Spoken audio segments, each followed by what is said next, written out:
Hey, what's up? Matt and James here. Welcome to another episode of Coffees for Closers. If you're watching this today, probably a business owner or a commission-only sales rep or whatever, and you might be thinking, how do I have a better work-life balance? So today's episode is all about having a better work-life balance for you, the sales professional, entrepreneur, business owner, or YouTube goer. For you guys. Yeah, Isn't that right? All right. Keep the intro.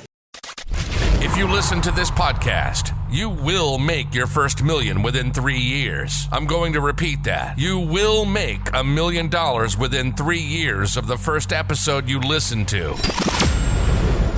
We don't want pikers. We're not here to save the manatees. We're here to make podcasts. You really want this. You listen and review. Put that coffee down. All right, so it's a big problem amongst business owners, entrepreneurs, and just motivated people in general is... being too motivated. Yeah, being too motivated or just like feeling guilty for not working, right? Especially in the commission-only sales game. Like you're remunerated only for your work and you're remunerated only for how good you are at your job. And so a lot of people feel guilty when they're not working. So they fill their time with busy that is actually completely unproductive and does nothing for them. And then they feel like they're working 70, 80 hours a week when in reality they're not. They're just doing a whole lot of stupid which feels like work. Yeah, it's like almost the insatiable need to feel like you're working even when you're not. Because if you're not, you feel guilty that you're not hitting your targets, working for others. Yeah. Or you might be a partner in a business and you think, oh, doing as much as the other guy, I'm just going to work more, when in reality You must feel that all the it's time. relevant. Yeah, I used to. Then I'm like, you do that, I don't. I'm like, Also different personalities, right? Like you really need to switch off around 7 o'clock. no, not Whereas really. me and Marco just kind of keep going. No, I disagree. I think I got to a point where, You realize how unproductive it was? and then went, this, there's no point in me working unless something major pops up, right? Then I'll be like, okay, this is important. But I got to the point where I'm like, I'm just doing for the sake of doing stuff past this hour. That doesn't make any sense. And because of that, I'm not spending time with my partner. I'm not having any joy. She must have been stuck. Oh yeah, she's like, hey, can you go back to work? I think. Can you go work more? Yeah. But You should not be around me. yeah, so like this is unproductive. You know what? And then because I was feeling super guilty that I wasn't working at that time. Yeah, it's a real problem. But I work better with space. Like this morning, I went for a walk, went Is for a that why swim you're on so the beach. I don't get it. I I missed the joke. Say it again. I was not you listening. work better with space. Oh, right. Yeah. So I've got So more you always space. have more space around you. That's why you're so productive. Well, I mean, that's why I take the front seat in the car and put the seat back. I need room to grow. You got to water plants, otherwise nothing happens, right? Yeah. But I was feeling guilty all the time, and so I just kept working. Then realized that I earned my space. I'm going to take it. Yeah, I'm going to do that's things I enjoy because I work better when I have more room. Yeah, you know. I think one of the most like I'm super bad for it. I think that one of the most apt examples was running the gyms, Yeah. and like I would spend like hours at night in front of the TV on the computer, not speaking to my partner, Building like, programs and shit. Like well, not only building programs, but like rejigging on like a PowerPoint where the equipment was. How can I rearrange the dumbbells so it's more better for everyone? It's like what a waste of time, and then physically rearranging them to like what a waste of time that is. Yeah. Like, and I did that. I must have rearranged that gym 10 times. Like all of them. I rearranged them all the time. Yeah. And now you've gone to the further extreme and just like don't put rubbish in the bin. I don't know anything doesn't make money. Putting rubbish in the bin make money? No. Time is money. No, I get it. I'm just like, I see. Yeah, I see how it is. It's like the other day, we're sitting there and I'm drawing on the whiteboard. It's like, what the are you paying you for? To do whatever I want. That's what. To pay you up. Doodling on a whiteboard. Exactly. I'm testing markers right now so that we have. You were testing markers too. Well, it was a brand new whiteboard. And it was It's very actually a exciting giant about glass wall with a white backing. it. Yeah. Which is even better. we've But got- yeah, so like I think that a lot of salespeople in particular, I remember there was a young sales guy came to us and he works for us. He's a great sales dude. He was like, oh man, like this is when he wasn't making much money because he was brand new. He's like, I'm only making X amount per month. I can't remember what it was. He's like, I'm working 80 hours a week, and I went, stop. Yeah. I was like, there's no way on this physical earth that you are working 80 hours a week. Yeah. I was like, but you feel like you do, which is a problem. Yeah. But I was like, let's break this down for you. Like, how many triages did you do? He's like, oh, I did 70 last week. I was like, okay, well, there are 15 minutes of triage. So that's only like, 15 hours. I was like, how many sales calls did you do? He's like, 12. I was like, sweet. So you worked 27 hours. Congratulations. What did you do for the other 30? Cleaning or 40? toilets. Or you said you were 80 hours, so 50 hours. I was like, what did you do for the other 50? I was like, what? Tell me what you did 50 hours. Because it wasn't sales calls. And I said, you do 50 hours of follow-up and referrals? Because if you did, how many did you produce? How many dials did you do? Oh, I did like 300 dials. Okay, so 300 dials took you what? 3 hours? With an auto dialer? Yeah, not even. Sweet. Okay, so now we're up to 30 hours. Where's the rest? Where's the other 50 hours that you're missing? Yeah, it's such an easy perception to have in your head that you're working more than what you are. I'll give you another example. He's around on his computer. Oh, yeah. Going in and out of work. Yeah. Oh, yeah. Right? So he's doing like an email here, YouTube video. So it takes... Email here, YouTube video. It takes 5 hours to do 3 hours worth of work because you're not actually working for that whole time. It just productivity just gets cut when you switch in between activities. Absolutely. Another example is one of the guys that we have here, he wasn't working 80 hours. He was aware he wasn't working hours, but it felt like he was because he'd come in, he'd do his 8 hours of work a day, smash it, absolutely kill those hours of work. And then when he finished, he wouldn't, he's a single guy, lives by himself, no friends or family in the city that he's in. And from there, he would study, go on the NEPQ, watch 3 hours, then plan out his day of how we can do things better. And then by midnight, he's still working on things so he can work better the next day. And it's well, no wonder you burnt out. Sleep. There's that. But everything that you do in your life outside of work is you're perceiving it as work. So you feel like you're working nonstop and then you burn out from it because you just get sick of it. Yeah. There's that. I think a lot of salespeople can overdevelop themselves. 100%. Right? They just do too much. When sometimes you got to realize, guys, time takes time. Yeah. And I think we know that people can do this. Yeah. What are some things that we can do? What are things that you can do at home watching this as salespeople, as entrepreneurs, right, in order to get there? Because I can tell you right now, you're not getting to an 8-figure business doing that. Oh, We're now at 8 figures. We're actually at many multiple 8 figures. I think we're on a run rate of over 20 million now. Or, if we put our whole portfolio, it'd be doing 35 mil. Oh, yeah, almost. Yeah, maybe even. Yeah, actually, we should work that out. Yeah, the whole portfolio of businesses that we run, I think, would be close to 50 million a year. Mm-hmm. But, in saying it, you're not going to get to the 8-figure level or even the high 6-figure as a sales closer. Yeah, just grinding. Yeah, it's just because you hit a point where you're working so stupid that you're just an inefficient person, right? Yeah, and you miss opportunities. And so from a commission-only sales rep point of view, I was one of the first things that I had to learn how to do was how do I separate myself from my work, especially if you work at home, right? Now we're lucky we work in an environment where we're in an office. Right now we're in this is a proper studio. This is completely sound treated. It's not done yet, but this is a studio, right? This is a content studio. This is the only thing. We have our own offices. So we can have a separation of work us and home us because we don't work at home. And we also have there's a physical and mental and emotional separation because we have specific workspaces. I'm a different person, not different person, but I act differently in front of a camera than what I do on a business meeting. Oh, for sure. So I have that physical barrier. But so we know how to have a physical separation, but if you don't have that, then you need to have a mental and emotional separation, right? And one of the ways that you can do that is through having a lot of your sales stuff on a software like a CRM, right? Where you don't use your own personal stuff to do your sales. So don't have a phone that don't use your home phone, your normal everyday phone for sales. Go and buy a burner phone or use one that's with your computer and then have all of your sales on your computer. You're using Close.io, you can text, you can call, you can email, you can track everything. So even if it's your business doesn't use that, just do it yourself. It's $25 a month and you can call, text, and email. It might cost you $100 a month by the time you're all in.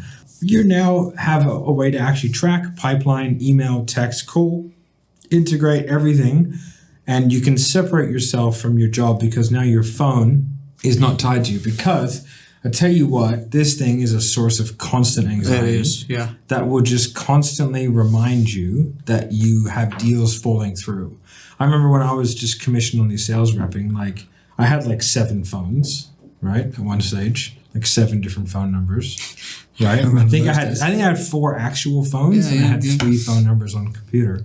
But like I just didn't like when they didn't work. James, call this guy off all of your numbers. Okay, 1, 2, 3. No answer. A savage follow up right there. but it's like I remember sitting there with my family, and it was like at a family dinner, and I was like doing these ones, trying to save a deal. Yeah. And it was like that deal's never getting saved, especially over text, and especially at 5 o'clock on a Friday night. Oh yeah. And I would be better off just not knowing that happened. Yeah, I personally restrain from messaging you and Marco after a certain time because I know that you will respond. And I know that you're with your family. I'm like, I shouldn't, like this can wait. Yeah. Unless it's after like 9 o'clock and I know the kids are in bed. I'm like, I'll send it now. Yeah. If it's important enough. Yeah, like I try to be as not available as possible from like 5 till 8. But yeah, so separating yourself, so getting different phones and like being able to have like your sales and all within a system, I think is super important because you'll then be able to separate. You can close your computer, you can log out of those things. And then like every time, because like what do? You log, you get a notification, ping, ping, ping. All of a sudden you're emailing clients, you're going back and forth. Prospects are like, can you call me? It's like, no. Like, no, it doesn't matter. Just booking link. Yeah, yeah. And so having that level of separation, I think, is super important when you're a commissionized sales rep. Now, moving forward to that, it's like compartmentalizing your work as much as humanly possible away from your thing. Like, I love not taking my phone with me. On the weekend, if I go out with my kids, I do not take my phone. And I come home to like 47 notifications. I'm like, ugh. Like I went to the beach this weekend and no phone. I just had like a credit card in my pocket. That's it, which I think is the way to do it. And it just allows me to be in the moment, to switch off and just to enjoy the time with my family, which I then come back to work and I'm way more productive because I feel recharged and refreshed. How do you know what time it is? I have a watch on. Does it? Does it tell the time? Of course it does. It also tells people how rich I am because it's a Rolex. That's what I thought it was. Yeah. I was setting you up for that one. That's my favorite thing. Doesn't your watch tell the time? Well, mine tells people how much money I make. You know that TV show I told you to watch, Succession? Yeah. He bought him a brand new PK. Oh, for really? his birthday. And he goes, he's made that joke. I was like, it's everywhere now. Anyway, back to where we were. And AP. Yeah. Great watch, Audemars PK. It's definitely on the bucket list. Well, there's Patek Philippe, Audemars PK. That's what I meant, yeah. The three, in case you guys are horologists out there. APs, PKs. No, Rolex is not part of the Holy Trinity. No. Vacheron Constantin. Vacheron? Those are the three oldest Swiss watch brands. There you go, okay. You learn something new every day, right? Vacheron Constantin, their top watches like in the millions. It's a Grand Tourbillon. Grand Tourbillon. I want to get on one day. I think they're about 450,000 euro. Yeah, that's okay. So, watches, right? I guess the point is that is know the time, and how much time you're spending on your work as opposed to everything else. I think have hard. Good segue. It's great. Have hard stuff. You know the guy who made the Segway died on a Segway. You know that's so ironic. He drove off a cliff because they're inherently very unsafe. So it's true. So I think having a hard stop is super important. Like I'm out of here every day at 5. Like I'm out of here at 5. And then there's a park where my kids, like right next to my kids, go to daycare, and we have a picnic at like 5:15 every day. Yeah, cool. I try and leave at either like between 4 and 4:30 or 6, so I miss traffic. Yeah, that's like, hey, if I'm staying past this point, I might as well stay for longer. Yeah, and I think that having those hard stops in place when you're working at home is even more important. So I would have obviously had a separation. I try and isolate myself when I'm working as much as possible when I'm working from home. Have to have door shut. Office, yeah. Like you have to have a space that's like away from family. And as well, I actually just have a YouTube video coming out soon about the best setup for when you're at home. When you have kids in the background, it's having like a microphone. So check that out. Go on the YouTube channel or make sure you watch the next video. It's called Gear Review. Yeah, I'll probably be there by the time this comes out. So. Yeah. Link in description. Yeah. Right. And so having that really, really like clear and defined hard stop is super important. And then making sure that like if you are going to bend that rule, it's something that is really, really, well, first of all, you don't make a habit of it, but second of all, it's actually really going to be worth the time. Yeah. Because like I see a lot of people giving their time away for free and just doing all the time when like it's just not going to provide you with an ROI. So like don't do it. Yeah, I mean, like as you do, like we'll break those rules if like it's a big deal on the line that we need to take this conversation seriously. It's like, okay, well that makes sense. Like I'll take 5 a.m. meetings if it's a relevant meeting, otherwise Absolutely. I won't, right? Yeah. Like when I speak to Serhnant, we only have very small windows to speak to that guy. Exactly. So we have to do it at stupid clock. Yeah. But if we need to speak to him for a very particular reason, like I have to kind of work around their schedule because I'm calling the meeting. Yeah, exactly. If somebody calls a meeting with me, like you you do work it to on me. my time. I don't care who you are. Mm-hmm. If I call a meeting with you, I will do it on your time. Yeah, yeah. You know? And it's also in the same way that if you call a meeting with us that you need something done urgently, like you're paying for my time. But if I call it for you because I have ideas, like I'm not charging you for that time. Yeah. This is me coming to you. There's That would be a very big savage difference. move, though, wouldn't it? Oh yeah, hey, I need you to take this meeting. It's $10,000, by the way. Yeah. Just The congruency meeting. Visa or MasterCard. Congruency meeting. Fantastic idea. Hashtag merch stores coming Should get soon. that tag. Yeah, so I think having those hard stops in place is super important, and just being able to have like some sort of line in the sand where you're not going to work past that unless like there's something massive on the table. Yeah, like you got to take like care of yourself outside of work, and give that space for getting out, doing physical stuff, spending time with family to develop relationships and connections, as well as giving yourself a creativity outlet, particularly if you're just on the phone calling people all day. Everyone wants to be creative, get a hobby, go do some wrestling or whatever that is, play some football. Well, as long as you got something that's creativity that takes your mind off work, then you don't feel like you're working 15-hour days, and it makes it a lot easier. I found anyway. I think a lot of people struggle with the concept of a hobby. Yeah. Like people are so boring. Yeah. It's like, my guys, do something fun. Even if it's like making creative Instagram reels. Yeah.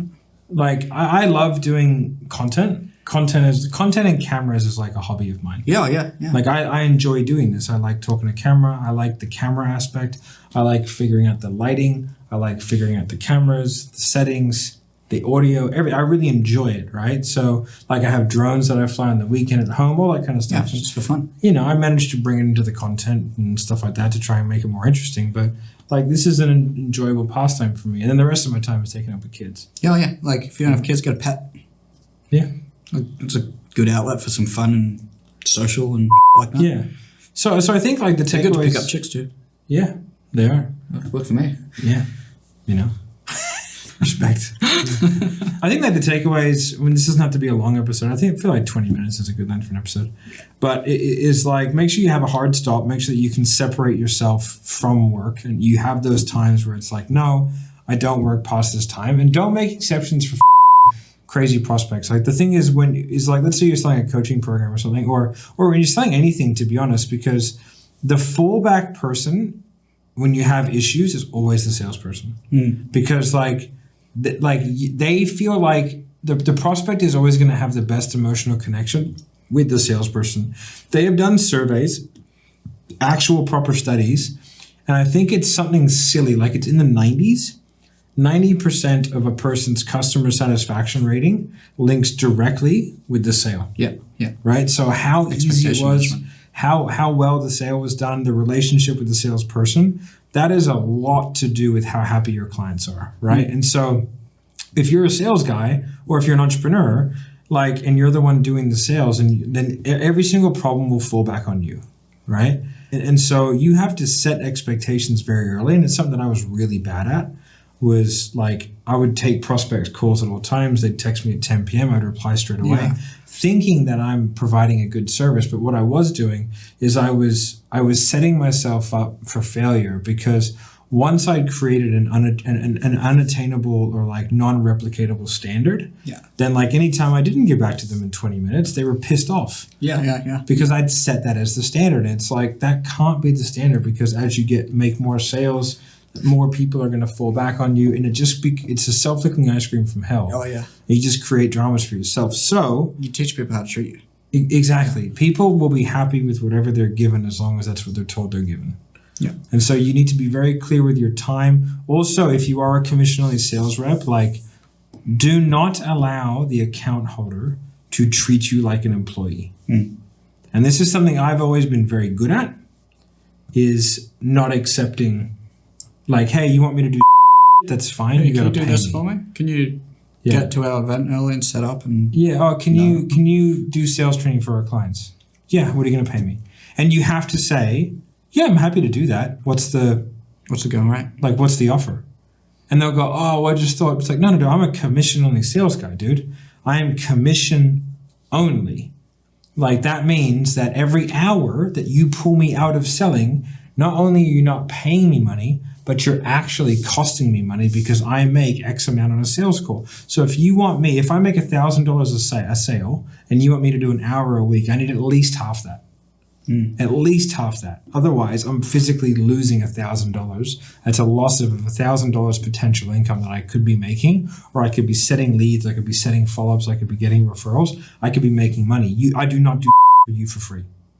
Because the moment you say yes to the first thing, mate, that's unless it's like it's in your contract from day one and you go, as a commission-only salesperson, we pay you X rate, right? And that's a very high rate. And the reason why we do that is because we have this and this expectation. And then it's your choice whether or not you say yes. Yeah. But don't let it creep in, because if you give them an inch, you'll give them a mile. Yeah.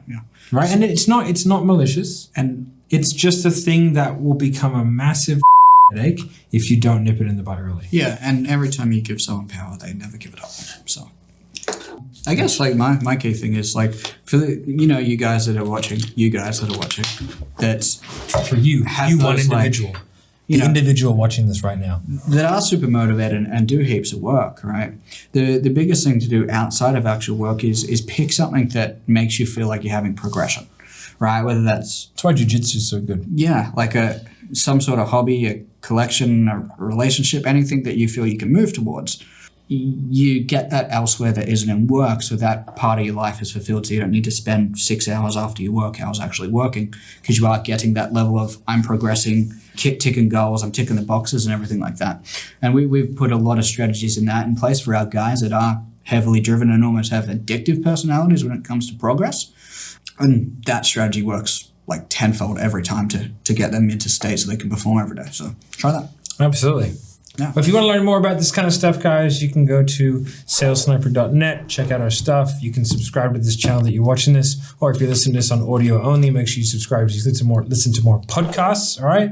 If you want to check out our Facebook group, it's a free Facebook group called The Closing Code. It's all about banter, free training, fun stuff. Memes. Lots and lots of memes. Go in there. We do a whole bunch of free training. We go live a couple times a week. We have sales coaching and all that kind of stuff. You can also join our Closing Code sort of VIP paid sort of section, which is a full portal, 6 role plays a week with a coach, the whole box and dice. And it's like $25 for the first week, $50 a week after that, which is going to be changing soon because I've got a whole new portal. It's going to be revamped. Nice. It's going to be great, but I'm going to make it more expensive. Cool. That's a great hobby. Meming. Just great memes. I studied the art of memology. Yeah. But for myself, James, and Wolfie, thanks for coming, and we'll see you in the next one. Bye. Yeah, I got a bachelor degree in management of memes. Bachelor degree. I got a PhD. Put that coffee down. Coffee's for closers only.